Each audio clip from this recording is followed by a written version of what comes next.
Hello everyone. Today talk about classification of antidiuretic drugs and how to work in our body. इसमें हम देखेंगे पहले oral antidiabetic drugs. First इसमें देखेंगे enhance insulin secretion, मतलब जो भी ड्रग्स है इसका काम होगा बीटा सेल पे एक्टिव करके इंसुलिन सिक्रेशन बढ़ाना।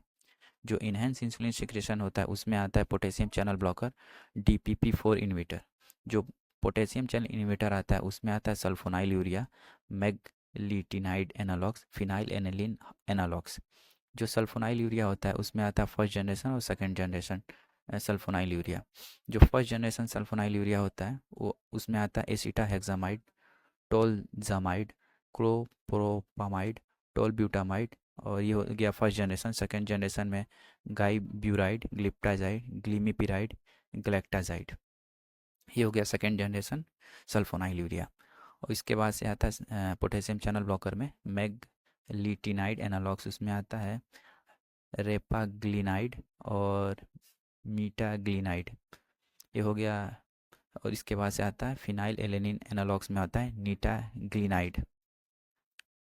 ये हो गया पोटेशियम चैनल ब्लॉकर। इसके बाद आता है DPP इनहिबिटर। DPP इनहिबिटर में ड्रग्स आता है जितना ग्लिप्टिन वाला होता है सारा इसी में आता है। Sitagliptin, vildagliptin, saxagliptin, teneligliptin, alogliptin, linagliptin. अब ये समझते हैं कि DPP4 इनहिबिटर का काम क्या होता है हमारे बॉडी में। DPP4 इनहिबिटर का हमारे बॉडी में, जैसे कि हम नॉर्मल फूड इंटेक करते हैं तो हमारे बॉडी में एक हार्मोन्स रिलीज होता है जिसको बोलते हैं इनक्रेटिन। और इनक्रेटिन के बाद इसमें बॉडी में ही प्रेजेंट होता है DPP हार्मोन्स। जो DPP हार्मोन्स होता है वो इनक्रेटिन हार्मोन्स को लेवल को डिक्रीज कर देता है। लेकिन जब हमें डायबिटिक पेशेंट होता है तो हम जो इसमें इनक्रेटिन हार्मोन्स होता है उसका काम होता है बॉडी के अंदर बीटा सेल पे एक्टिव करके और उससे इंसुलिन सिक्रेशन करवाना। लेकिन नॉर्मल टाइम में हमारे DPP हार्मोन्स होता है वो बीटा इनक्रेटिन को इनहिबिट कर देता है। जब हमको डायबिटिक पेशेंट आता है हमारे पास तो उसमें हमें क्या करना होता है, DPP जो हार्मोन्स होता है उसको इनहिबिट कर देना है जिससे कि इनक्रेटिन हार्मोन्स बीटा सेल पे जाकर एक्टिव करे और इंसुलिन सिक्रेशन बढ़ाते रहे। तो यही काम होता है DPP इनहिबिटर का। जो DPP हार्मोन्स बॉडी में रिलीज हो रहा है उसको इनहिबिट कर देना और इनक्रेटिन का काम करते रहने देना। नेक्स्ट देखते हैं, सेकंड देखते हैं ओवरकम ऑफ इंसुलिन रेजिस्टेंस। इसमें आता है बिग्यूनाइड, मेटफॉर्मिन। सेकंड आता है थाइजोलिडिंडायोन। उसमें आएगा पीगोग्लिटाजोन, रोसीग्लिटाजोन। ओवरकम ऑफ इंसुलिन रेजिस्टेंस में इस ड्रग्स का यही काम होता है कि जो इंसुलिन रेजिस्टेंस सेल होता है उसको कम करना, इंसुलिन का रिसेप्टर सेल पे इंक्रीज करना जिससे कि ग्लूकोज सेल के अंदर जा सके। ठीक है। फोर्थ नंबर देखते हैं रिटार्ड कार्बोहाइड्रेट एब्जॉर्प्शन। इसमें आता है अल्फा ग्लाइकोसाइडेज इनहिबिटर। इसमें ड्रग्स का नाम आता है एकार्बोज। सेकंड आता है मिगलीटोन और थर्ड आएगा कि वेगलीबोस। एक अल्फ़ा कार्बोहाइड्रेट इनहिबिटर का ये काम होता है बॉडी में। जो हम फूड इंटेक करते हैं वो तो कम्प्लेक्स शुगर मॉलिक्यूल्स होता है, कन्वर्ट होता है सिंपल शुगर मॉलिक्यूल्स में।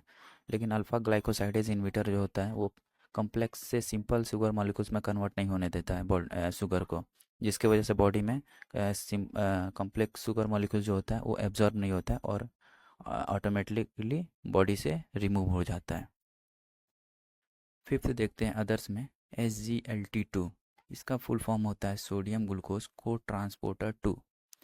इसमें आता है दो ड्रग्स का नाम, डोपाग्लिफ्लाजिन, कैनाग्लिफाजिन। ये दोनों ड्रग्स आता है। जो SGLT हार्मोन ड्रग्स होता है इसका यही काम होता है बॉडी में कि किडनी जो होता है शुगर मॉलिक्यूल्स का रीअब्जॉर्प्शन नहीं करने देता है। जब रीअब्जॉर्प्शन नहीं होगा शुगर मॉलिक्यूल्स का तो यूरिन के साथ शुगर मॉलिक्यूल्स बॉडी के साथ रिमूव हो जाएगा। बस यही काम होता है, रीअब्जॉर्प्शन नहीं करने देता है किडनी से। अदर्स में सेकंड आ जाएगा डोपामिन डी एगोनिस्ट। इसमें आता है ब्रोमोक्रिप्टिन। और लास्ट होता है बाइल एसिड सबसिक्वेस्ट्रेंट। इसमें आता है कोलिसिवेलम।